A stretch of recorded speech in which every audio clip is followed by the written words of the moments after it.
그래서 우리가 의식주라고 그러잖아요. 입는 거, 먹는 거, 자는 거. 그런데 사실은 제가 이렇게 뭐 입는 거는 만약에 내가 이렇게 해갖고 무인도에 이 옷 입고 갔다. 그럼 뭐 한 달이고 두 달이고 이 옷 입고 살아야죠. 살 수도 있고. 자는 건 내가 산에서 길 잃어버려도 저기 낙엽에 들어가서 자면 돼요. 근데 먹는 거는요, 일주일 동안 안 먹으면 죽어요. 그래서 먹는 건 꼭 필요합니다. 그래서 북한은 의식주라고 안 그럽니다. 식주의라고 그래요. 거꾸로 말을 바꿔요. 먹는 게 그만큼 중요해요. 그런데 지구에는 지금 30억 명이 하루에 1달러로 삽니다. 30억 명이 하루에 1달러. 여러분들은 하루에 1,000원 갖고 사세요? 안 사세요? 못 살죠? 여러분들은 10,000원, 20,000원 갖고 사실 거예요. 뭐 30,000원, 40,000원 갖고 살 거야. 그러니까 행복하다는 거예요. 우리가 참 감사하지 못하는 게 큰 병이에요. 얼마나 감사해요. 지금도 전부 다 녹차, 커피 막 다 먹잖아. 얼마나 감사해. 예? 이게 굶어 죽는 나라가, 여러분들 얼마 전에 IT라는 나라 그 굶어 죽는 거 보셨죠? IT라는 나라는 먹을 게 없어서 어떻게 해요? 흙을 개갖고 거기다 바다를 넣고 그걸 구워서 먹어요. 배가 너무 고프니까. 또 굶어 죽는 나라가 또 하나 있죠.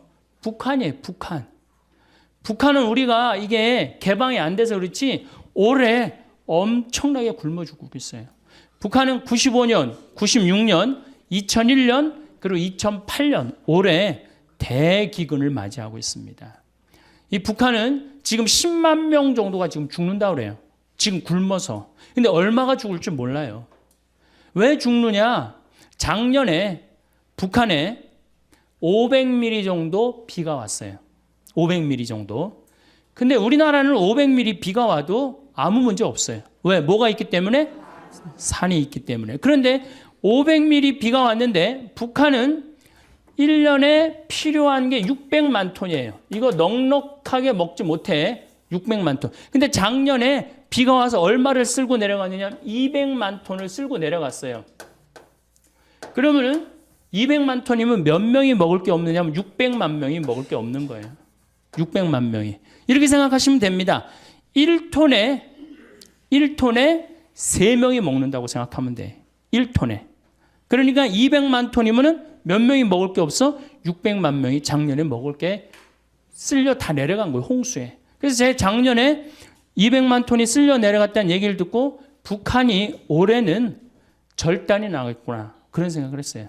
북한이 얼마나 급했으면은 원자력 이제 완전히 다 개방했잖아요. 미국한테 다 줬어요.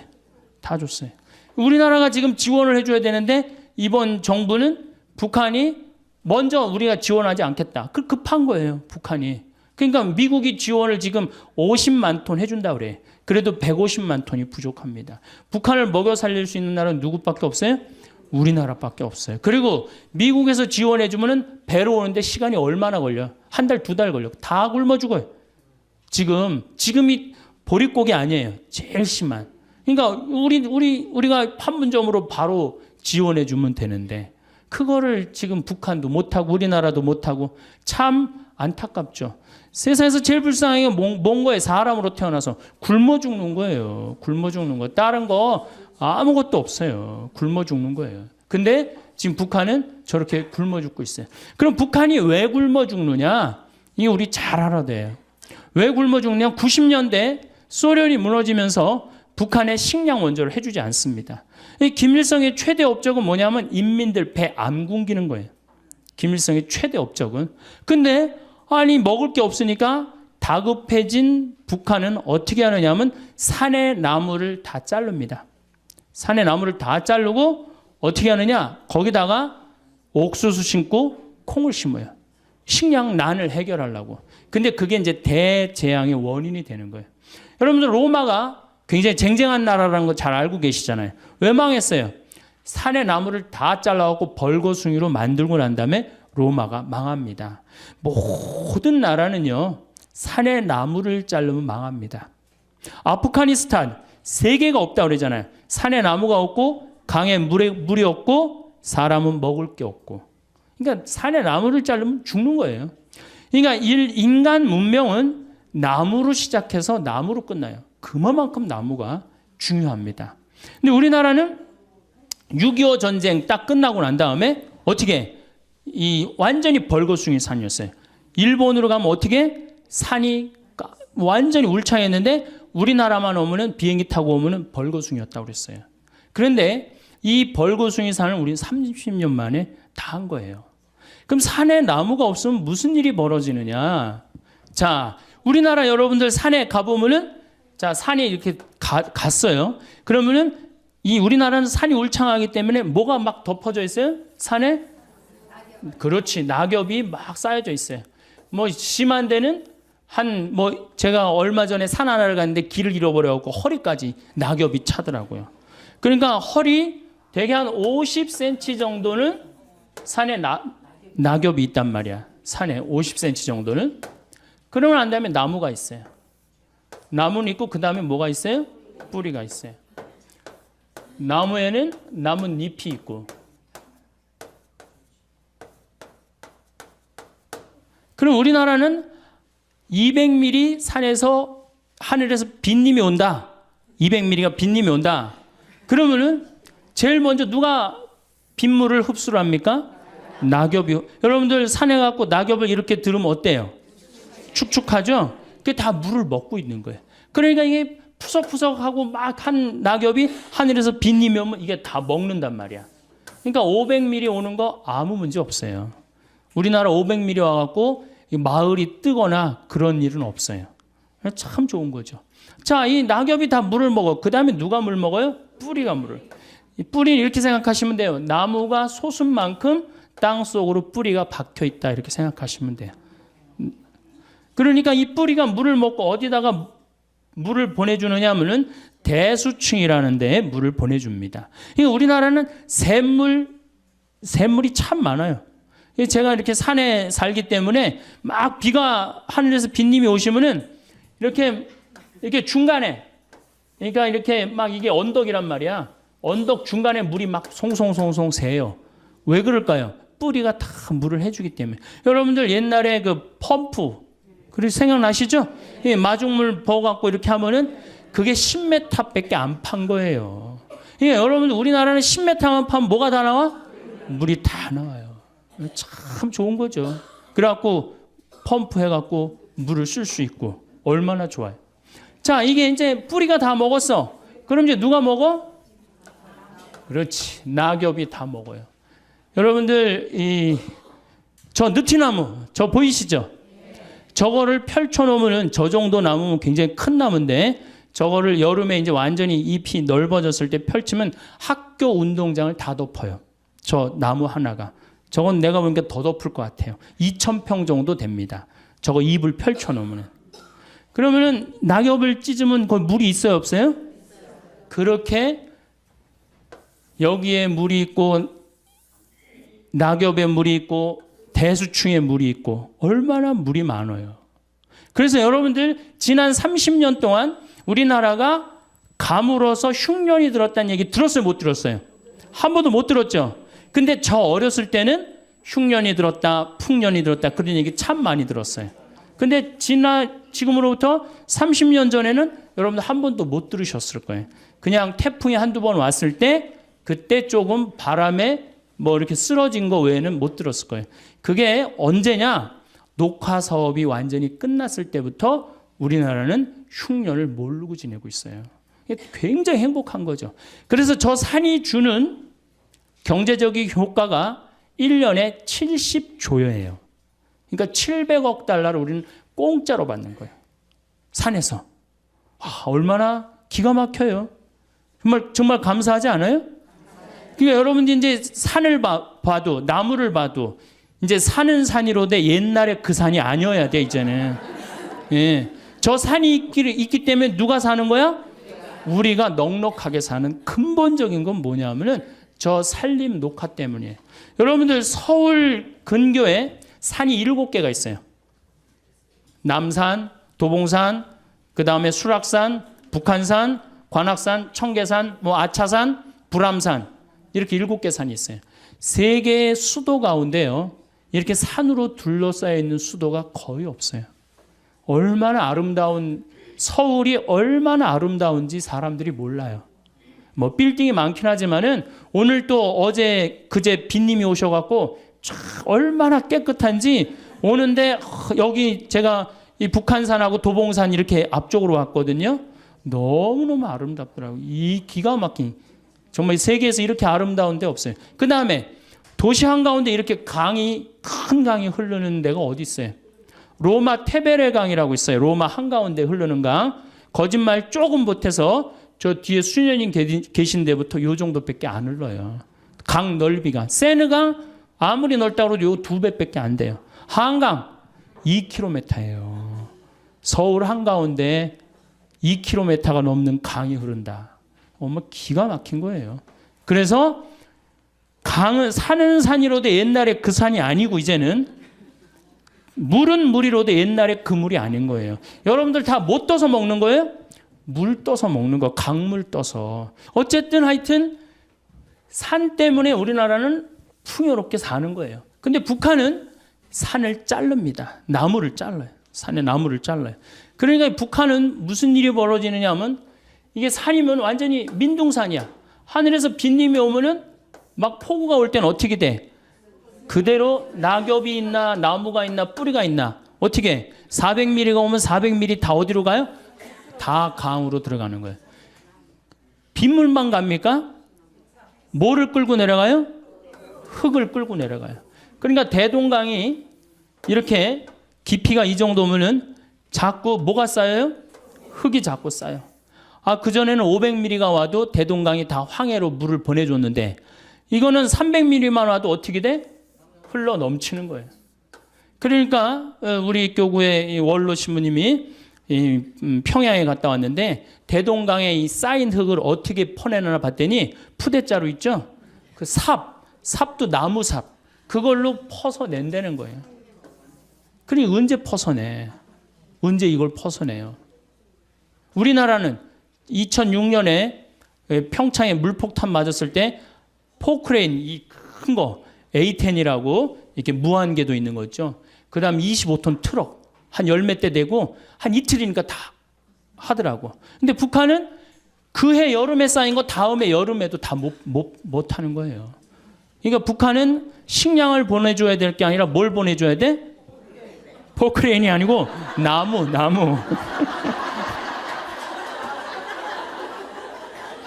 포크레인을 보내주면 기름이 있어야지 포크레인을 쓰지. 기름도 없는데 어떻게 포크레인을 써요?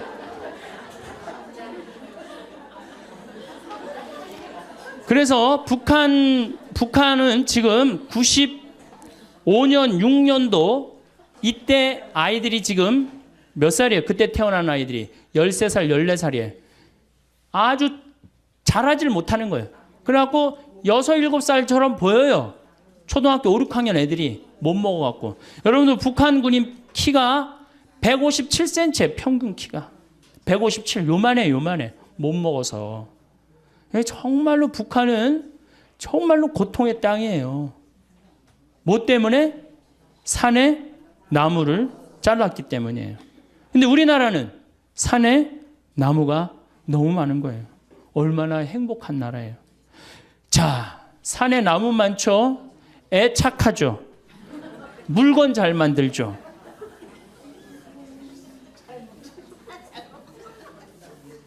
그런데 문제는 우리나라가 식량 자급률이 27%밖에 안 됩니다. 식량 자급률이. 쌀을 제외하면요, 식량 자급률은요 5%밖에 안 돼요. 쌀은 우리나라가 100%예요. 쌀은 100%인데 다른 거는 다 수입합니다. 소고기, 여러분들 밀 자급률이 우리나라가 0.1%예요. 0.1%. 그 다음 옥수수 자급률이 0.3%. 콩이 원래 5%였는데 막 웰빙 한다고 막 한 3년 전부터 콩 좋다고 막 난리를 쳐갖고 이제 한 10% 정도 올라갔어요. 소고기가 자급률이 여러분들 20%밖에 안 됩니다. 밀로 만들어 먹는 게 뭐가 있죠? 빵, 국수, 짜장, 짬뽕, 라면, 과자. 슈퍼마켓에 있는 모든 과자는 밀로 만들어요. 그런데 이게 99% 다 수입이에요. 그러면 우리가 호주나 미국에서 밀을 수입을 하는데 미국에서 밀 수입한다고 한번 생각을 해봐요. 미국 아이들이요 정말로 치사한 애들이에요. 수출하는 거랑 자국민이 먹는 거랑 완전히 구분합니다. 그래서 수출하는 건 어떻게 밀에 농약을 엄청나게 뿌려요. 비행기로 뿌려요. 심하게는 비행사가 그 농약에 취해서 어떻게 기절해갖고 추락까지 해요. 그렇게 비행기로 뿌려요. 밀밭에다가 엄청나게 농약을 뿌려요. 농약 뿌리고 난 다음에 이제 보스턴항으로 밀을 다 모읍니다. 북동부가 밀 곡창 지역이거든요. 보스턴항으로 다 모아요. 보스턴항에서 우리나라로 밀을 수출해서 보내는데 어딜 지나냐면 적도를 지나와. 파나마, 운하. 적도가 온도가 몇 도 올라가요? 40도에서 50도 올라간단 말이야. 그럼 밀이 썩어요, 안 썩어요? 그러니까 뭘 뿌려요? 배에다가 방부제를 절거예요. 방부제를 절구는 거예요. 농약 뿌리지, 방부제 절구지. 그래갖고 부산항에 도착을 했어. 도착을 했는데 껍데기를 깐다 그러죠. 이걸 유식한 말로 도종한다 그러는데 도종은 못 알아듣겠죠. 예, 껍데기를 까. 예, 껍데기를 까는데 이 까는데 밀 색깔이 거무틱틱한 색깔이죠. 근데 우리 밀가루는 어때요? 이게 또 비정상인 거예요. 표백제 집어넣는 거예요. 표백제. 그래갖고 빵집에 배달을 해갖고 빵을 권하는데 무슨 빵가게에서 각 구워낸 빵이라고 그러는데 그런 빵은 하나도 없어요. 2년 만에 구워낸 빵밖에 없는 거예요. 각 구워낸 빵이 어디 있어요. 그래갖고 애들한테 라면 만들어 먹이고 빵 만들어 먹이고 짜장 만들어 먹이고 짬뽕 만들어 먹으니까 애들이 아토피가 생기고 천식이 생기고 각종 병에 시달리는 거예요. 아니 원료 자체가 상해 있는데 그 제주도로 전라도로 귀향한 분이 유명한 그 글을 썼어요. 저같이 이렇게 시골에 가서 사는 사람인데 화장실에 구데기 없애는 최고 좋은 방법은 뭐냐? 밀가루 딱 뿌리면 싹 없어진대요. 밀가루 뿌리면. 여러분들 밀가루에 바구미 생긴 거 보신 적 있어요, 없어요? 바구미 생기지 않아요. 아니 그게 무슨 밀가루야. 화학 덩어리지. 옥수수 0.3%에 여러분들이 먹는 옥수수는 대부분이 뭐예요? 여러분이 1년에 한 번 옥수수 먹어요. 강원도 찐 옥수수. 그렇죠?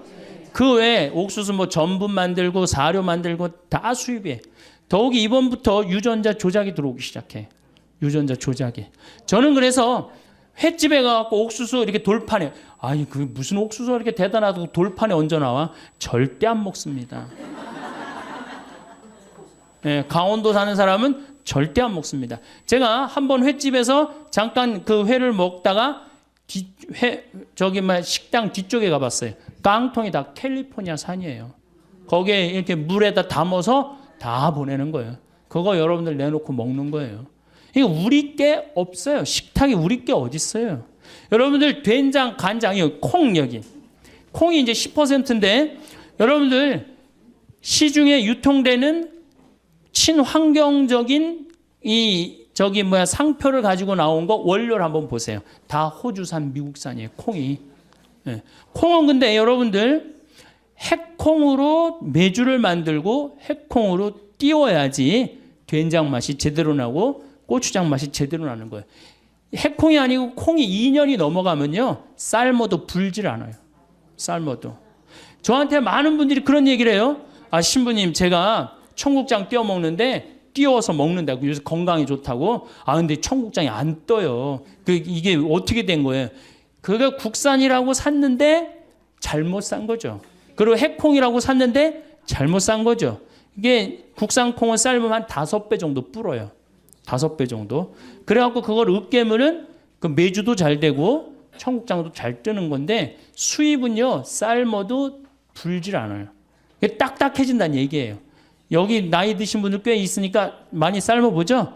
저는 1년에 뭐 한 100가마, 200가마 정도 콩을 삶는데 우리 동네 평창 콩은 또 약간 추운 지방에서 자라는 게 좋습니다. 약간 그러니까 평창 이쪽 횡성 이쪽 콩이 참 좋은 거예요. 그걸로 삶아 보면요, 이게 콩 삶아 갖고 먹으면요, 정말로 달아요, 달어. 그렇게 좋아요. 근데 그 우리 거 다 포기하고 다 수입해서 먹는 거예요. 다 수입해서. 그러니까 우리 농산물을 사는 게, 우리 지금 서울교구에도 우리 농산물, 우리 농촌 살리기 운동 본부 해갖고 좀 명동에도 그 매장이 있고 본당마다 매장 있죠? 그거 사는 게 여러분들 독립운동 하는 거예요. 독립운동. 이제 우리가 우리 거를 포기하잖아요.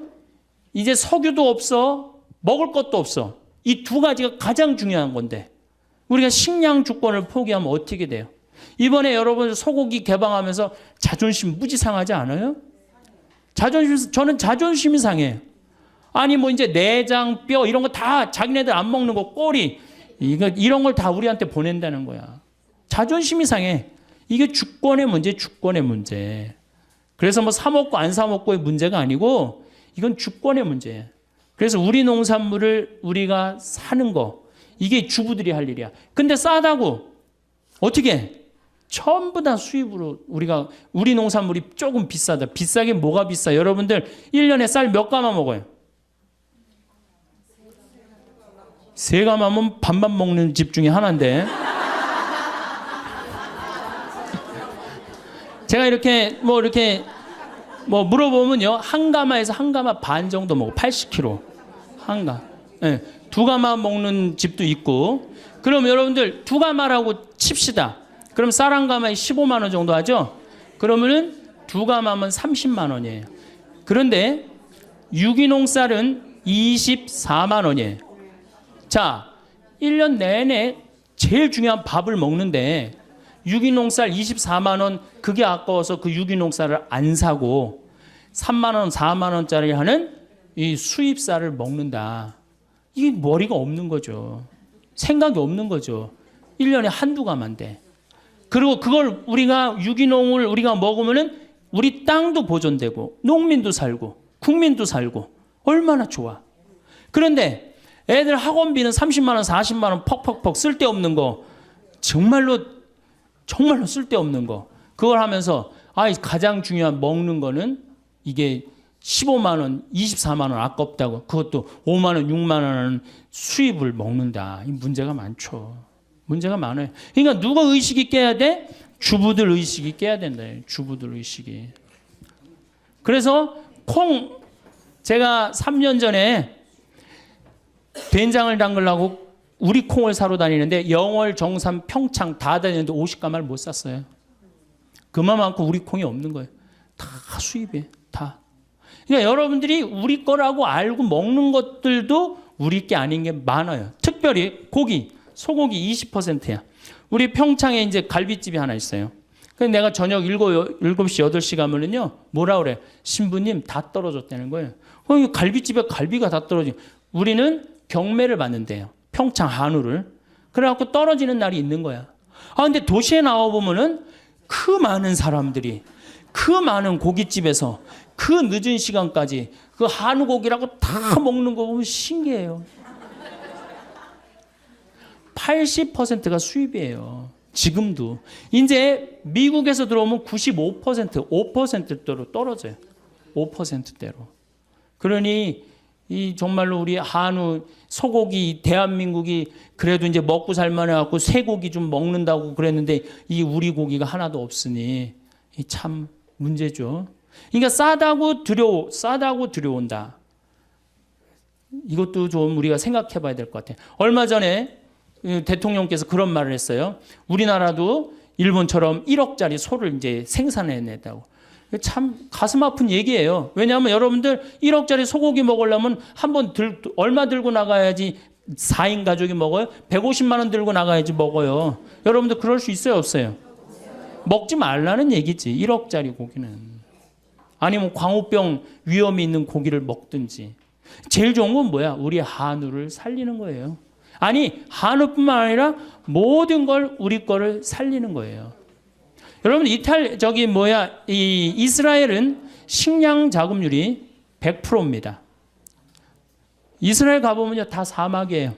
근데 요르단강에만 거의 식량을 농사를 져요. 그런데도 그 열악한 나라가 식량 자급률이 100%예요. 기부출을 형성해 갖고 2000년 동안 떠돌아다니면서 절대적으로 느낀 게 뭐예요? 먹는 거예요. 먹는 거. 이게 그래서 이스라엘 사람들은 컴퓨터 만드는 것보다도 더 중요한 걸 뭐라고 생각해? 식량으로 생각해. 전쟁이 일어나면은 여러분들 전쟁이 일어나면 컴퓨터 깨물어 먹을 수 있어요? 없어요? 먹을 수 없죠? 식량이 제일 중요한 거예요. 그래서 이스라엘 사람들은 평지에 아파트를 안 짓습니다. 평지에. 그래갖고 사람들이 물어봐. 왜 당신들은 평지 아파트 안 짓고 다 언덕에 짓느냐? 저 평지는 우리 식량 나올 거의 터전이다. 근데 우리나라는 어떻게 돼요? 평지만 보면 아파트를 짓는 거예요. 정말로. 평지. 그러니까 식량에 대한 정책의 개념이 없는 거죠. 우리가 사다 먹으면 된다고요? 여러분들 우리나라가 IMF 터졌을 때 제가 본당 신부할 때 돼지 농사 짓는 사람들 다 망했어요. 왜? 사료가 폭등하잖아요. 다 수입하기 때문에. 그러니까 식량은 외부의 영향을 너무너무 많이 받아요. 올해도 마찬가지. 올해도 33개 나라가 먹을 게 없는 거야. 필리핀이 우리나라처럼 식량을 포기합니다. 올해 필리핀 먹을 걸 50만 톤을 못 샀다는 거예요. 그럼 150만 명이 먹을 게 없는 거예요. 얼마나 불행해요. 우리나라도 만약에 이제 쌀값이 지금 15만 원, 7만 원, 8만 원 하던 게 쌀값이 석유값처럼 30만 원, 40만 원, 우리는 굶어 죽는 사람 없을 것 같아요? 굶어 죽는 사람 많습니다. 자, 식량 문제는 왜 우리가 위험하냐? 우선 첫 번째로 지구 온난화 때문에 식량 문제는 위험해요. 지금 세계를 먹여 살리는 나라가 캐나다하고 호주예요. 호주. 호주가 식량 수출을 제일 많이 합니다. 근데 5년 동안 가물었어요. 지구온난화 때문에. 그래갖고 호주가 식량을 생산하지 못하는 바람에 어떻게 됐어요? 세계가 지금 고통을 앓고 있는 거예요. 지구온난화 때문에 흉년이 들고. 그 다음에 여러분들 미얀마 이번에 쳤죠? 거기 곡창지대. 작년에는 사이클론 시드로라고 있어요. 방글라데시 쳤죠. 방글라데시도 쌀 생산을 엄청나게 하는 데거든요. 거기도 완전히 무너졌어요. 그러니까 식량값은 앞으로 떨어질 일은 없어요. 뛰면 뛰었지 떨어질 일은 없어요. 그러니까 우리가 점점 다른 나라의 석유 때문에 스트레스를 받듯이 뭐 때문에 스트레스 받아? 식량. 밀값도 지금 뛰었죠. 옥수수 값도 뛰었죠. 콩값도 뛰었죠. 더욱이 이 중국하고 인도가 문제예요. 중국하고 인도가 그동안은 중국은 내륙 지방은 그동안 두 끼밖에 안 먹었대요. 배가 고파갖고 먹을 게 없어갖고. 근데 경제가 나아지면서 세 끼를 먹기 시작하는 거예요. 이게 13억이 두 끼 먹다가 세 끼 먹는다고 생각을 해봐요. 그래서 여러분들 중국은 지금 1년에 5천만 톤을 수입을 합니다. 5천만 톤이면 얼마냐면 1억 5천만 명 먹을 걸 수입하는 거예요. 이제 중국 자국에 있는 식량 수출 안 합니다. 다 못하게 하잖아요. 베트남도 자국에 있는 쌀 수출합니까? 안 합니까? 못하게 해요. 그럼 우리는 다 수입해 와야 되는데 뛸 수밖에 없어. 아니 석유값도 비싸갖고 지금 국가 경제가 휘청휘청하는데 식량까지 우리가 들여온다. 이게 문제가 많은 거예요. 자, 지구온난화. 이 참 문제죠. 우리가 만들어낸 거 인간이. 그 다음에 이 지구온난화로 뭐가 이제 문제냐. 이거는 2004년 미국 국방보고서 얘기예요. 이 농사를 강에 의지해서 짓잖아요. 그렇죠? 물에 의지해서. 물론 하늘에서 빗님이 제때제때 내려주면 딱 좋으시겠는데 내륙 지방은 빗님을 안 내려주시고 해안 지방은 빗님을 너무 내려주시는 거예요. 지금 추세가 계속 그런 추세예요. 그러니까 해안 지방도 힘들고 내륙 지방도 동시에 다 같이 힘들어요. 그러니까 지구가 먹는 것 때문에 고통스러운 거예요. 지금 지구가 가장 고통스러운 나라는 북한이고. 근데 이게 이제 자기네 나라를 개방하면 정말 북한의 고통스러운 거 우리가 볼 수 있을 거예요. 어쨌든 강물에 의지해서 사는데 이 강물의 근원은 우리나라는 산인데 유럽은 알프스 만년설에 의지해서 삽니다. 알프스가요. 북쪽으로는 라인강이 흘러요. 스위스, 독일, 프랑스, 네덜란드를 흘러요. 이 네 나라를 먹여 살려요. 동쪽으로는 다뉴브강이라는 게 흘러요. 17개 나라를 먹여 살려요. 헝가리, 뭐 여러분들 뭐 체코 이런 나라 다 다뉴브강 흘러요. 남쪽으로는 포강이라고 흘러요. 이탈리아를 먹여 살려요. 그러니까 알프스가 유럽을 먹여 살리는 거예요. 농사로. 그런데 이게 노가 없어지는 거, 뜨거워지니까. 근데 2020년이면 다 노가 없어진다는 거예요. 2020년이면. 그 2020년 지나고 나면 얘네들은 유럽 산 없어요. 그 독일의 그 흑림 빼고는 거의 산 없어요. 다 깎아버렸어요. 토지 대개혁을 해갖고. 그래갖고 산이 없어요. 산에 나무가 없어요. 유럽은. 근데 알프스가 딱 녹아버리면 어떻게 돼요? 이거 먹을 게 없으면 이동하게 돼 있습니다. 탈출하게 돼 있어요. 자, 히말라야, 인도, 파키스탄, 네팔, 티베트가 매달려 살아. 겐지스강, 인도를 흘러요. 거의 10억 명을 먹여 살려요. 근데 여기도 작년에도 막 그 히말라야 만년설이 녹아갖고 홍수가 일어난다고 그랬잖아요. 왜 홍수가 일어나요? 산이 이렇게 있어. 그러면 이런 데는 호수가 있는 거야. 근데 막 녹아내리니까 이게 어떻게 돼요? 넘치면서 홍수가 되는 거예요. 그래서 수십 명씩, 수백 명씩 죽잖아요. 그러니까 막 녹아내리는 거예요. 이것도 2020년이면 다 녹아 없어진다는 거예요. 킬리만자로. 아프리카는 킬리만자로가 있어요. 근데 아프리카는 제가 작년에 킬리만자로에 갔다 왔는데 다 녹아 없어졌어요. 이제 만년설이라고 할 수가 없어요. 끄트머리 조금 남아있어요. 산이 이렇게 있으면 요렇게 남아있어요. 요렇게. 제 책 그 어디로 가야 하나라는 그 환경 에세이 거기에 제가 찍은 사진을 킬리만자로 찍은 사진을 했는데 요만큼 남아있어요. 그러니까 아프리카는 지금 어떤 땅이 돼? 고통의 땅이 돼 있잖아요. 소말리아, 케냐, 이디오피아, 동북 지방이라고 그러는데 여기는 비가 30년 동안 안 옵니다. 30년 동안 안 와갖고 애들이 너무너무 목이 마르. 그럼 어떻게? 자기 오줌을 받아 먹어요. 너무너무 목이 마렸기 때문에. 지금 우리가 이 너무 좋은 여건에서 살아갖고 지구가 얼마나 병들고 힘들어하는지 우리는 잘 모르는데 조금만 여기저기 돌아다녀 보면요. 얼마나 지구는 지금 이게 거의 정말 생명체가 완전히 망가지고 있는 거예요. 우리는 다행히 대한민국에 살아갖고 그것도 나무 만년설에 의지 안 하고 어디 의지하고 살아? 나무에 사는데 나무가 어떻게? 울창하단 말이야. 정말로 감사한 거죠. 정말로 살기 좋은 나라. 여러분들 감사해야 돼요. 대한민국에 사는 거. 감사하세요? 네. 자, 그 다음에 중국은 텐산 산맥이라고 있어요. 텐산. 거기에 3억 명이 매달려 살아요. 그 다음 이 미국, 캐나다는 로키 산맥이 있어요. 남미는 안데스 산맥이 있어요. 근데 이게 2020년이면 지구가 뜨거워져서 다 녹아 없어진다는 거예요. 2020년이면 다 녹아 없어지면 이때 핵전쟁이 일어난다는 거예요. 이게 2004년 미국 국방보고서 내용이에요. 아니 환경 난민들이 생기면은 아니 우리나라로 막 밀고 올 거 아니야. 산 많은 그 우리나라 어떻게 다 그냥 당해요? 그러니까 일본, 대만, 우리나라 이런 나라들은 핵을 쓴다는 거예요.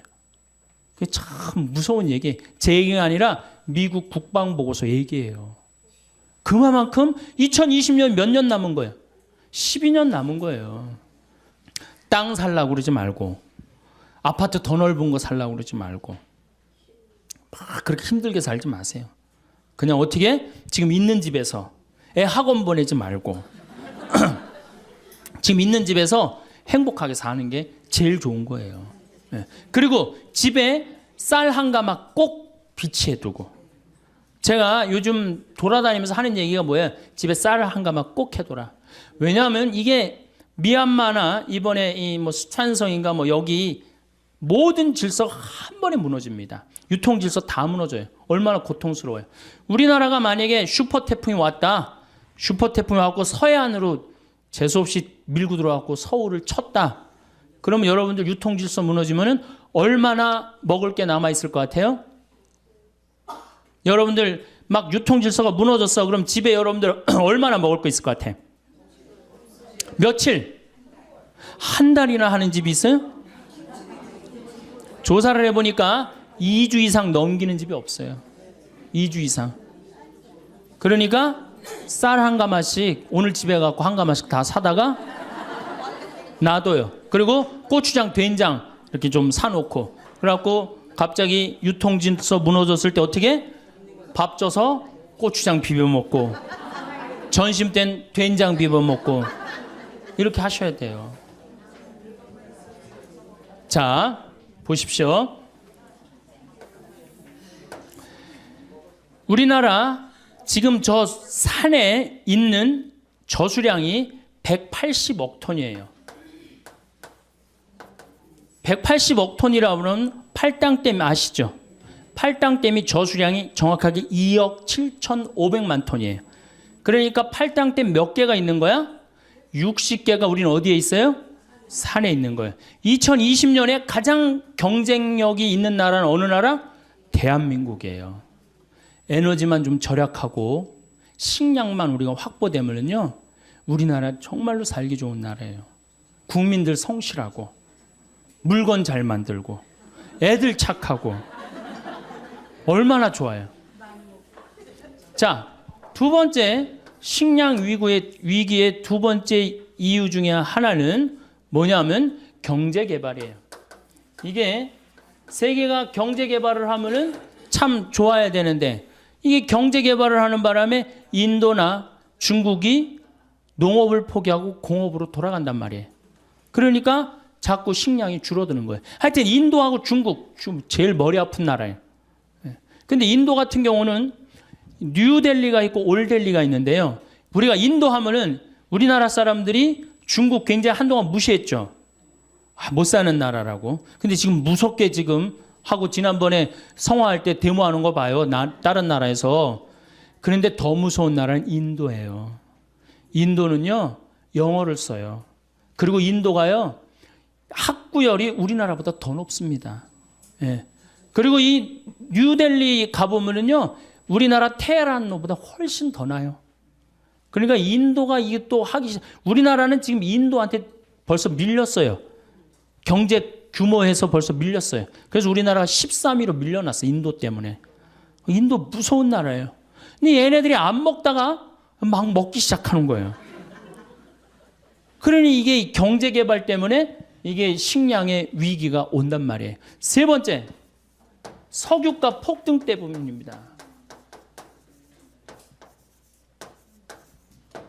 석유값이 폭등하니까 바이오 에너지를 써요. 바이오 에너지.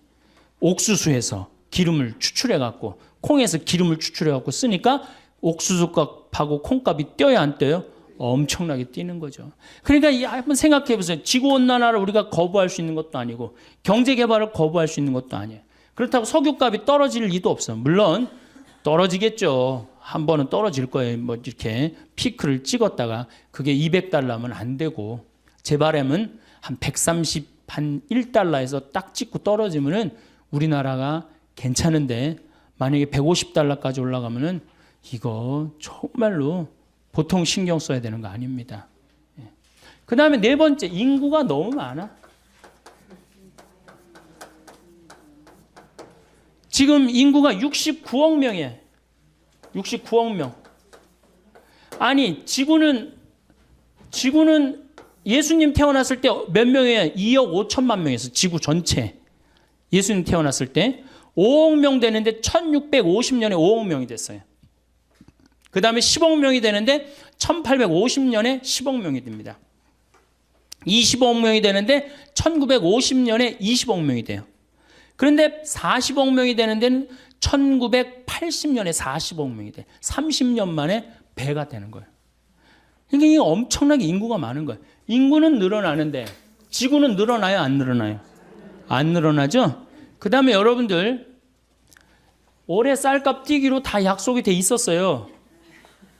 왜 쌀값이 뛰기로 약속이 돼 있었느냐면 2007년을 정점으로 해서 곡물 생산이 떨어집니다. 2010년에 가서는 쌀 생산이 얼마나 줄어드느냐? 무려 1억 500만 톤이 줄어들어요. 그럼 아까 제가 말씀드렸죠. 1억 500만 톤이면 3억 명이 먹을 게 없는 거예요. 2010년에 가면. 그러니까 2007년까지는 쌀이 남아 돌았었어요. 사실은. 근데 2008년부터 쌀이 줄어들기 시작하는 거예요. 그럼 2010년에 가면 3억 톤이 모자란다면은 앞으로 우리 쌀값이 뛸 것 같아요? 안 뛸 것 같아요? 근데 우리가 FTA 미국이랑 체결해갖고 시장을 열면은 어떻게 돼요? 안 되는 거예요. 이 식량은요, 이거는 주권이라고 그래요, 주권. 그래서 우리 농산물을 사 먹는 거는 뭐 하는 거야? 독립운동하는 거예요. 자, 여러분들 이제는 우리 농산물을 이렇게 그냥 사 먹는 게 아니고 내가 독립운동을 해야지. 내가 독립투사다. 그리고 우리 농산물을 사 먹어야 돼. 조금 비싸더라도. 아, 이제 먹고 살기 힘든데 그 애들 학원만 안 보내면 다 됩니다. 네. 우리나라 애들 학원으로 내보내는 돈 너무너무 많아요. 네. 네. 학원으로만 안 내보내면 그 돈 비싼 거 사 먹으면 우리 농촌 정말로 살기 좋고 여러분들도 살기 좋은 나라 만들 수 있어요. 2020년에 갖고 경쟁력이 가장 강한 나라는 전 대한민국이라고 생각해. 대한민국. 왜? 산에 나무가 많기 때문에. 이게 현신규 박사라고 유명한 분이에요. 여러분들 처음 들어보죠? 이분이요. 장영실 뭐 옛날에 우리 역사 전체 10대 과학자 중에 한 분이에요. 이분이 산에 나무를 이렇게 심은 거예요. 아주 투신을 해갖고.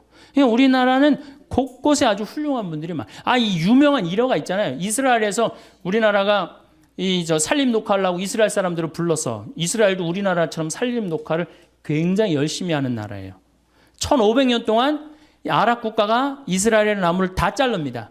근데 48년에 독립을 하고 산의 나무를 엄청나게 심고 있어요, 지금. 한국에 와봐갖고 이 나라를 왜 날 불렀느냐, 이렇게 여건이 좋은 나라를. 우리나라가 지난 30년 동안 완전히 녹화가 끝나고 지금부터는 이제 경제림을 심을 수가 있어요. 처음엔 어떻게? 막 심어야 돼요. 처음부터 경제림이 자랍니까? 흙이 건강하지 않은데. 지금은 30년 동안 썩어갖고 그 휴무스 휴믹이라고 그래. 부엽토라고 그러죠. 그게 있어갖고 이제는 경제림을 심어도 이제는 승산이 있다는 거예요. 그리고 제가 이렇게 산에 관심이 많아서 해가 가면 갈수록 나무는 커져요. 그렇죠? 얼마나 좋아. 해가 가면 갈수록 나무가 커지니까. 그러니까 2020년에는 제일 경쟁력 있는 나라. 이 만년설이 다 녹아갖고 다른 애들 농사 못 져도 우리나라는 산에 180억 톤. 야, 이거 뭐 우리가 1년에 얼마를 써요? 320억 톤을 써요. 320억 톤을 써요.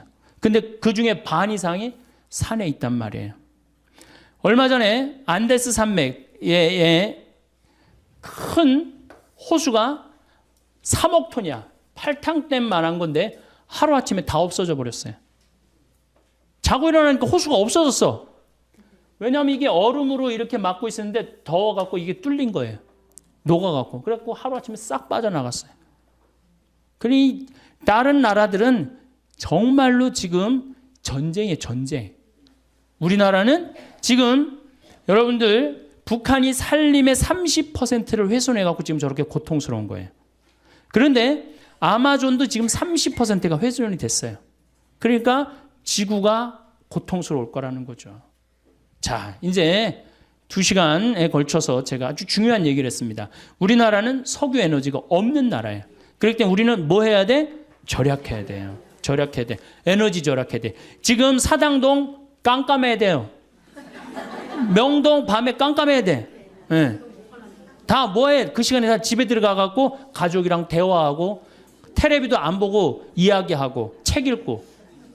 자, 에너지 문제 있다고 그랬죠. 그 다음에 식량 에너지가 우리가 27%밖에 자급률이 안 돼요. 이거 50%까지 올려야 됩니다. 그러면은 우리나라 노력도 잘하고 국민들 똑똑하고 산에 나무 많고 정말로 살기 좋은 나라 돼요. 근데 국민들이 다른 데 너무 엉뚱한 데 신경을 쓰고 있어. 땅값, 애 학원, 이게 소, 이런 거 신경 쓰지 말고 제일 신경 써야 되는 건 석유와 식량이에요. 석유는 우리가 절약하는 수밖에 없고 식량은 자급률을 높이는 수밖에 없어요. 음식 쓰레기 1년에 17조 날리지 말고 정말로 그렇게 해서 여러분들 드신다면은 참 대한민국 좋은 나라고 아름다운 나라고 행복한 나라 되지 않을까 싶습니다. 이번 내용에서는 산의 나무의 중요성에 대해서 배울 수 있었습니다. 특히 석유와 식량을 잘 신경 써야 한다고 신부님께서 말씀하셨는데 공감이 많이 되었습니다. 주위의 소중한 분들에게도 공유해 주시면 좋을 것 같습니다. 한 번 더 들으시면 가슴에 더욱 새겨질 것입니다. 반복 재생합니다. 에너지 위기, 석유, 이 위기에 따라오는 것은 식량 위기입니다. 왜냐하면은 여러분들 농사 옛날에는 다 손으로 졌지만 지금은 다 뭘로 짓죠? 다 기계로 져요. 그거 뭘로 써요? 석유로 써요. 그렇기 때문에 이게 석유값이 올라가면 올라갈수록 누구도 따라 올라가느냐면 식량값도 따라 올라가요. 올해 여러분들 식량이 폭등을 했죠. 여러분들 태국산 쌀이 한 가마에 원래 한 3만 원 정도 했어요. 근데 올 봄에 얼마까지 올라가느냐? 7만 5천 원까지 올라갔어요. 불과 3개월 만에 배가 뛰었어요. 그러니까 이 쌀값, 뭐 밀값, 콩값 배로 뛰는 거는 시간 문제예요. 시간 문제. 그래서 우리가 의식주라고 그러잖아요. 입는 거, 먹는 거, 자는 거. 그런데 사실은 제가 이렇게 뭐 입는 거는 만약에 내가 이렇게 해갖고 무인도에 이 옷 입고 갔다. 그럼 뭐 한 달이고 두 달이고 이 옷 입고 살아야죠. 살 수도 있고. 자는 건 내가 산에서 길 잃어버려도 이 저기 낙엽에 들어가서 자면 돼요. 근데 먹는 거는요. 일주일 동안 안 먹으면 죽어요. 그래서 먹는 건 꼭 필요합니다. 그래서 북한은 의식주라고 안 그럽니다. 식주의라고 그래요. 거꾸로 말을 바꿔요. 바꿔. 먹는 게 그만큼 중요해요. 그런데 지구에는 지금 30억 명이 하루에 1달러로 삽니다. 30억 명이 하루에 1달러. 여러분들은 하루에 1,000원 갖고 사세요? 안 사세요? 못 살죠? 여러분들은 10,000원, 20,000원 갖고 사실 거예요. 뭐 30,000원, 40,000원 갖고 살 거야. 그러니까 행복하다는 거예요. 우리가 참 감사하지 못하는 게 큰 병이에요. 얼마나 감사해요. 지금도 전부 다 녹차, 커피 막 다 먹잖아. 얼마나 감사해. 예? 이게 굶어 죽는 나라가 여러분들 얼마 전에 IT라는 나라 그 굶어 죽는 거 보셨죠? IT라는 나라는 먹을 게 없어서 어떻게 해요? 흙을 개 갖고 거기다 바다를 넣고 그걸 구워서 먹어요. 배가 너무 고프니까. 또 굶어 죽는 나라가 또 하나 있죠. 북한이에요. 북한. 북한은 우리가 이게 개방이 안 돼서 그렇지 올해 엄청나게 굶어 죽고 있어요. 북한은 95년, 96년, 2001년 그리고 2008년 올해 대기근을 맞이하고 있습니다. 이 북한은 지금 10만 명 정도가 지금 죽는다고 그래요. 지금 굶어서. 근데 얼마가 죽을 줄 몰라요. 왜 죽느냐? 작년에 북한에 500mm 정도 비가 왔어요. 500mm 정도. 근데 우리나라는 500mm 비가 와도 아무 문제 없어요. 왜? 뭐가 있기 때문에? 산이 있기 때문에. 그런데 500mm 비가 왔는데 북한은 1년에 필요한 게 600만 톤이에요. 이거 넉넉하게 먹지 못해. 600만 톤. 근데 작년에 비가 와서 얼마를 쓸고 내려갔느냐? 200만 톤을 쓸고 내려갔어요. 그러면은 200만 톤이면 몇 명이 먹을 게 없느냐면 600만 명이 먹을 게 없는 거예요. 600만 명이. 이렇게 생각하시면 됩니다. 1톤에 3명이 먹는다고 생각하면 돼. 1톤에. 그러니까 200만 톤이면은 몇 명이 먹을 게 없어? 600만 명이 작년에 먹을 게 쓸려 다 내려간 거예요. 홍수에. 그래서 제 작년에 200만 톤이 쓸려 내려갔다는 얘기를 듣고 북한이 올해는 절단이 나겠구나. 그런 생각을 했어요. 북한이 얼마나 급했으면은 원자력 이제 완전히 다 개방했잖아요. 미국한테 다 줬어요. 다 줬어요. 우리나라가 지금 지원을 해줘야 되는데 이번 정부는 북한이 먼저 우리가 지원하지 않겠다. 그 급한 거예요. 북한이. 그러니까 미국이 지원을 지금 50만 톤 해준다 그래. 그래도 150만 톤이 부족합니다. 북한을 먹여 살릴 수 있는 나라는 누구밖에 없어요? 우리나라밖에 없어요. 그리고 미국에서 지원해주면은 배로 오는데 시간이 얼마나 걸려? 한 달, 두 달 걸려. 다 굶어 죽어요. 지금이 보릿고개 아니에요. 제일 심한. 그러니까 우리가 판문점으로 바로 지원해주면 되는데 그거를 지금 북한도 못하고 우리나라도 못하고 참 안타깝죠. 세상에서 제일 불쌍한 게 뭔 거예요? 사람으로 태어나서 굶어 죽는 거예요. 굶어 죽는 거. 다른 거 아무것도 없어요. 굶어 죽는 거예요. 근데 지금 북한은 저렇게 굶어 죽고 있어요. 그럼 북한이 왜 굶어 죽느냐? 이게 우리 잘 알아야 돼요. 왜 굶어 죽느냐? 90년대 소련이 무너지면서 북한에 식량 원조를 해주지 않습니다. 이 김일성의 최대 업적은 뭐냐면 인민들 배 안 굶기는 거예요. 김일성의 최대 업적은. 근데 아니 먹을 게 없으니까 다급해진 북한은 어떻게 하느냐면 산의 나무를 다 자릅니다. 산의 나무를 다 자르고 어떻게 하느냐? 거기다가 옥수수 심고 콩을 심어요. 식량난을 해결하려고. 근데 그게 이제 대재앙의 원인이 되는 거예요. 여러분들 로마가 굉장히 쟁쟁한 나라라는 거 잘 알고 계시잖아요. 왜 망했어요? 산의 나무를 다 잘라갖고 벌거숭이로 만들고 난 다음에 로마가 망합니다. 모든 나라는요, 산의 나무를 자르면 망합니다. 아프가니스탄, 세계가 없다 그러잖아요. 산에 나무가 없고, 강에 물이 없고, 사람은 먹을 게 없고. 그러니까 산에 나무를 자르면 죽는 거예요. 그러니까 인간 문명은 나무로 시작해서 나무로 끝나요. 그만큼 나무가 중요합니다. 근데 우리나라는 6.25 전쟁 딱 끝나고 난 다음에 어떻게 완전히 벌거숭이 산이었어요. 일본으로 가면 어떻게 산이 완전히 울창했는데 우리나라만 오면은 비행기 타고 오면은 벌거숭이였다고 그랬어요. 그런데 이 벌거숭이 산을 우리는 30년 만에 다 한 거예요. 그럼 산에 나무가 없으면 무슨 일이 벌어지느냐? 자, 우리나라 여러분들 산에 가보면은 자, 산에 이렇게 갔어요. 그러면은 이 우리나라는 산이 울창하기 때문에 뭐가 막 덮어져 있어요? 산에? 그렇지. 낙엽이 막 쌓여져 있어요. 뭐 심한 데는 제가 얼마 전에 산 하나를 갔는데 길을 잃어버려갖고 허리까지 낙엽이 차더라고요. 그러니까 허리 대개 한 50cm 정도는 산에 낙엽이 있단 말이야. 산에 50cm 정도는. 그러고 난 다음에 나무가 있어요. 나무는 있고 그 다음에 뭐가 있어요? 뿌리가 있어요. 나무에는 나뭇잎이 있고. 그럼 우리나라는 200mm 산에서 하늘에서 빗님이 온다. 200mm가 빗님이 온다. 그러면은 제일 먼저 누가 빗물을 흡수를 합니까? 낙엽이. 여러분들 산에 가고 낙엽을 이렇게 들으면 어때요? 축축하죠? 그게 다 물을 먹고 있는 거예요. 그러니까 이게 푸석푸석하고 막 한 낙엽이 하늘에서 빗님이 오면 이게 다 먹는단 말이야. 그러니까 500mm 오는 거 아무 문제 없어요. 우리나라 500mm 와갖고 마을이 뜨거나 그런 일은 없어요. 참 좋은 거죠. 자, 이 낙엽이 다 물을 먹어. 그 다음에 누가 물 먹어요? 뿌리가 물을. 이 뿌리는 이렇게 생각하시면 돼요. 나무가 솟은 만큼 땅 속으로 뿌리가 박혀 있다. 이렇게 생각하시면 돼요. 그러니까 이 뿌리가 물을 먹고 어디다가 물을 보내주느냐 하면은 대수층이라는 데에 물을 보내줍니다. 그러니까 우리나라는 샘물이 참 많아요. 제가 이렇게 산에 살기 때문에 막 비가 하늘에서 빗님이 오시면은 이렇게 중간에 그러니까 이렇게 막 이게 언덕이란 말이야. 언덕 중간에 물이 막 송송송송 새요. 왜 그럴까요? 뿌리가 다 물을 해주기 때문에. 여러분들 옛날에 그 펌프 그리고 생각나시죠? 이 마중물 부어갖고 이렇게 하면은 그게 10m밖에 안 판 거예요. 그러니까 여러분들 우리나라는 10m만 파면 뭐가 다 나와? 물이 다 나와요.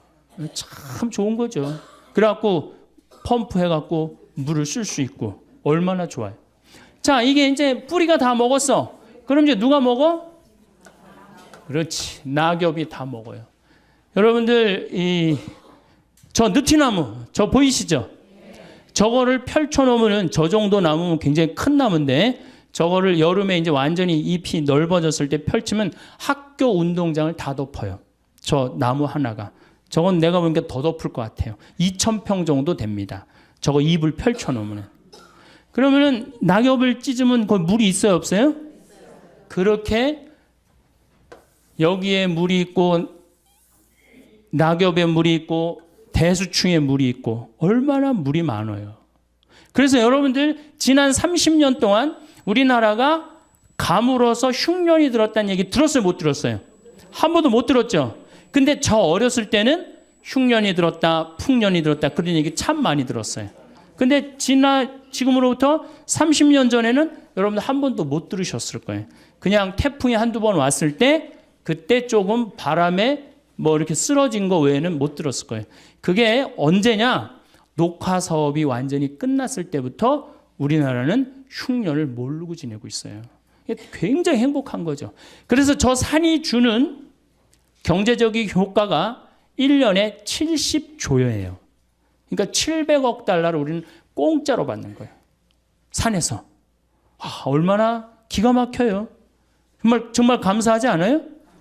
그러니까 여러분들 이제 산을 봐도 나무를 봐도 이제 산은 산이로되 옛날에 그 산이 아니어야 돼 이제는. 예. 저 산이 있기 때문에 누가 사는 거야? 우리가 넉넉하게 사는 근본적인 건 뭐냐면은 저 산림 녹화 때문이에요. 여러분들 서울 근교에 산이 7개가 있어요. 남산, 도봉산, 그 다음에 수락산, 북한산, 관악산, 청계산, 아차산, 불암산 이렇게 7개 산이 있어요. 3개의 수도 가운데요. 이렇게 산으로 둘러싸여 있는 수도가 거의 없어요. 얼마나 아름다운 서울이 얼마나 아름다운지 사람들이 몰라요. 빌딩이 많긴 하지만은 오늘 또 어제 그제 빈님이 오셔갖고 얼마나 깨끗한지 오는데 여기 제가 이 북한산하고 도봉산 이렇게 앞쪽으로 왔거든요. 너무너무 아름답더라고요. 이 기가 막힌 정말 세계에서 이렇게 아름다운 데 없어요. 그 다음에 도시 한가운데 이렇게 큰 강이 흐르는 데가 어디 있어요? 로마 테베레 강이라고 있어요. 로마 한가운데 흐르는 강. 거짓말 조금 못해서 저 뒤에 수녀님 계신 데부터 요 정도밖에 안 흘러요. 강 넓이가. 세느강 아무리 넓다고 해도 요 2배밖에 안 돼요. 한강 2km예요. 서울 한가운데 2km가 넘는 강이 흐른다. 기가 막힌 거예요. 그래서 산은 산이로도 옛날에 그 산이 아니고 이제는 물은 물이로도 옛날에 그 물이 아닌 거예요. 여러분들 다 못 떠서 먹는 거예요? 물 떠서 먹는 거, 강물 떠서. 어쨌든 하여튼 산 때문에 우리나라는 풍요롭게 사는 거예요. 근데 북한은 산을 자릅니다. 나무를 잘라요. 산에 나무를 잘라요. 그러니까 북한은 무슨 일이 벌어지느냐 하면 이게 산이면 완전히 민둥산이야. 하늘에서 빈님이 오면은 막 폭우가 올 때는 어떻게 돼? 그대로 낙엽이 있나 나무가 있나 뿌리가 있나 어떻게 400mm가 오면 400mm 다 어디로 가요? 다 강으로 들어가는 거예요. 빗물만 갑니까? 뭐를 끌고 내려가요? 흙을 끌고 내려가요. 그러니까 대동강이 이렇게 깊이가 이 정도면은 자꾸 뭐가 쌓여요? 흙이 자꾸 쌓여. 그전에는 500mm가 와도 대동강이 다 황해로 물을 보내줬는데 이거는 300mm만 와도 어떻게 돼? 흘러 넘치는 거예요. 그러니까 우리 교구의 원로 신부님이 평양에 갔다 왔는데 대동강에 이 쌓인 흙을 어떻게 퍼내나 봤더니 푸대자루 있죠? 그 삽도 나무삽 그걸로 퍼서 낸다는 거예요. 그러니 언제 퍼서내? 언제 이걸 퍼서내요? 우리나라는 2006년에 평창에 물폭탄 맞았을 때 포크레인 이 큰 거 A10이라고 이렇게 무한궤도 있는 거죠. 그 다음 25톤 트럭 한 10몇 대 되고 한 이틀이니까 다 하더라고. 근데 북한은 그해 여름에 쌓인 거 다음에 여름에도 다 못 하는 거예요. 그러니까 북한은 식량을 보내줘야 될 게 아니라 뭘 보내줘야 돼? 포크레인이 아니고 나무.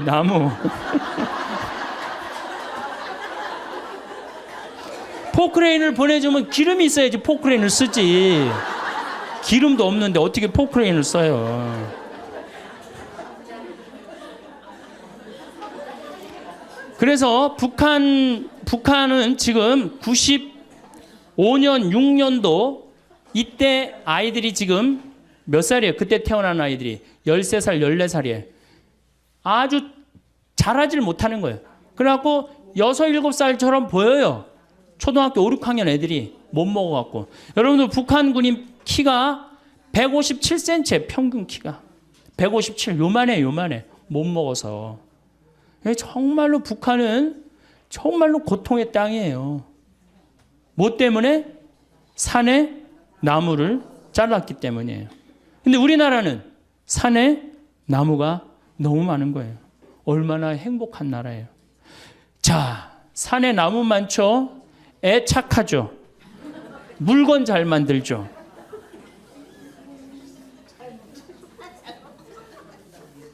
그런데 문제는 우리나라가 식량 자급률이 27%밖에 안 됩니다. 식량 자급률이. 쌀을 제외하면요. 식량 자급률은요. 5%밖에 안 돼요. 쌀은 우리나라가 100%예요. 쌀은 100%인데 다른 거는 다 수입합니다. 소고기 여러분들 밀 자급률이 우리나라가 0.1%예요. 0.1%. 그다음 옥수수 자급률이 0.3%. 콩이 원래 5%였는데 막 웰빙 한다고 막 한 3년 전부터 콩 좋다고 막 난리를 쳐갖고 이제 한 10% 정도 올라갔어요. 소고기가 자급률이 여러분들 20%밖에 안 됩니다. 밀로 만들어 먹는 게 뭐가 있죠? 빵, 국수, 짜장, 짬뽕, 라면, 과자. 슈퍼마켓에 있는 모든 과자는 밀로 만들어요. 그런데 이게 99% 다 수입이에요.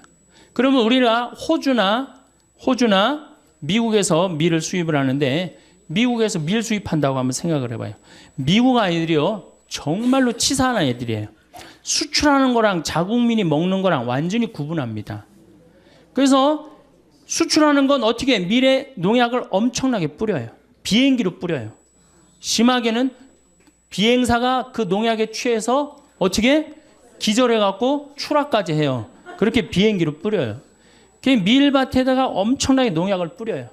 농약 뿌리고 난 다음에 이제 보스턴항으로 밀을 다 모읍니다. 북동부가 밀 곡창 지역이거든요. 보스턴항으로 다 모아요. 보스턴항에서 우리나라로 밀을 수출해서 보내는데 어딜 지나냐면 적도를 지나와. 파나마, 운하. 적도가 온도가 몇 도 올라가요? 40도에서 50도 올라간단 말이야. 그럼 밀이 썩어요, 안 썩어요? 그러니까 뭘 뿌려요? 배에다가 방부제를 절거요. 방부제를 절구는 거예요. 농약 뿌리지, 방부제 절구지. 그래갖고 부산항에 도착을 했어. 도착을 했는데 껍데기를 깐다 그러죠. 이걸 유식한 말로 도종한다 그러는데 도종은 못 알아듣겠죠. 껍데기를 까. 껍데기를 까는데 이 까는데 밀 색깔이 거무튀틱한 색깔이죠. 근데 우리 밀가루는 어때요? 이게 또 비정상인 거예요.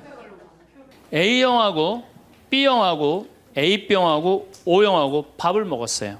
넷이서 밥을 먹었는데 성격이 다른 거죠. 꼭 P의 문제가 아니라 유형 이렇게 별 유형이 다 있듯이. 근데 보통 A병이 자기 하고 싶은 대로 한대잖아요. 그러니까 그냥 밥을 먹다가 승질이 났는지 어땠는지 숟가락을 내더니 확 나가버렸어요. 그랬더니 오지랖 넓은 O형이 궁금한 거예요. 앉아서 밥을 먹을 수가 없는 거예요. 제가 왜 나갔는지. 숟가락 놓고 따라 나갔어요. 무슨 일인지 알아보려고. B형은 그러거나 말거나 주변에 신경을 안 써요. 나만 편안하면 되는 거야. 밥을 그냥 먹는 거예요. 계속 상관하지 않고. 그랬더니 소심한 A형이 밥이 안 넘어가는 거예요. 그래갖고 아무 신경도 안 쓰고 밥을 먹는 B형을 쿡쿡 찌르면서 한마디 합니다. 혹시 제 A병 나 때문에 삐져서 나간 거 아니냐. 그러니까 신경 쓰지 말아야 되는 건데도 신경을 다 쓰는 거예요. 우리 이렇게 교우들 중에 굳이 내가 저 사람 이렇게 고민하고 괴로워하는 것까지 내 탓이 아닌데도 성당에서 뭐가 일이 잘못되면 다 누구 탓인 것 같아? 다 내 탓인 것 같아. 우리가 어디서 이게 교육을 받았느냐면은 루카복음 6장을 읽어보면은 뺨을 맞으면 다른 뺨을 돌려대고 겉옷을 달라 그러면은 속옷을 두고 원수까지도 사랑하라고 가르칩니다. 원수까지도 사랑하라고 그러는데 정말 우리가 모두를 사랑해야 되는 거 아닌가 이런 생각 들잖아요. 그렇죠? 근데 예수님은 정작 다 사랑했을까요? 예수님 다 사랑하지 않으셨어요. 더욱이 12제자 중에 12제자 똑같이 사랑하지 않았어요. 12제자 중에 누구를 특별히 사랑했느냐면은 베드로, 야고보, 요한만 특별히 사랑했어요. 거룩한 변모 때 누굴 데리고 갔어요? 베드로, 야고보, 요한만 데리고 갔어요. 아니 그 기가 막힌 모습을 보여주려면 다 보여주지. 왜 3명만 데리고 가? 나머지 9명 기분 나쁘게. 그렇잖아요. 그리고 회당장 야이로의 딸 살리러 갈 때 누구만 데려갔느냐면 베드로, 야고보, 요한만 데려가요. 다른 사람은 그 부모 외에는 아무도 따라오지 못하겠다 그래요. 못 따라간 제자들 섭섭할 것 같아, 안 섭섭할 것 같아요? 근데 여러분들은 밥 먹으러 가는데 한 3명만 데려가야 되는데 나머지 6명 남아있으면 찝찝해, 안 찝찝해요? 앞으로는 그러지 마세요. 예수님이 겟세마니 동산에서 내 마음이 괴로워 죽을 지경이니 나와 함께 깨어 있어 줘라, 그렇게 하고 가까이에 누구만 불렀느냐면 베드로, 야고보, 요한만 불렀어요. 예수님도 12 중에 3명만 이렇게 사랑했는데 여러분들은 레조 단원들 12이면 12명 어떻게 다 사랑해? 그 중에 3명만 사랑해도 누구하고 똑같아? 예수님하고 똑같은 거예요. 근데 놀랍게도 마태복음 18장에 이런 얘기가 나옵니다.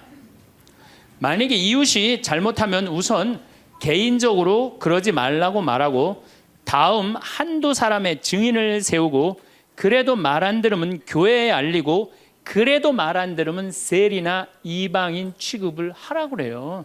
그러니까 끝까지 끌어안으라는 말도 하셨지만은 어떻게 말 안 들으면 무슨 취급하라고 그래? 세리나 이방인 취급하라고 그래요.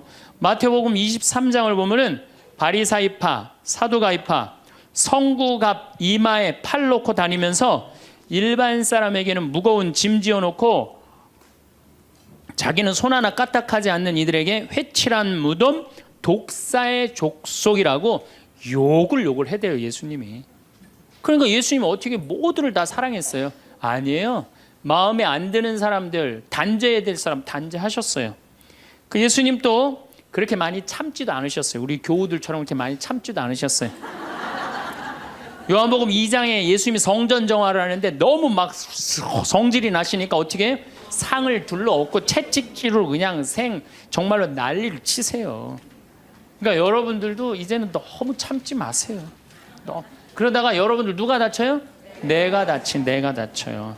그런데 성당에 나오면 자기를 버리고 자기 목숨을 구하려 하지 말고 예수님 십자가를 지고 따라야 된다. 이 말이 꽉 귀에 들어오는 거예요. 순교자들이 이렇게 사셨다. 순교자들이.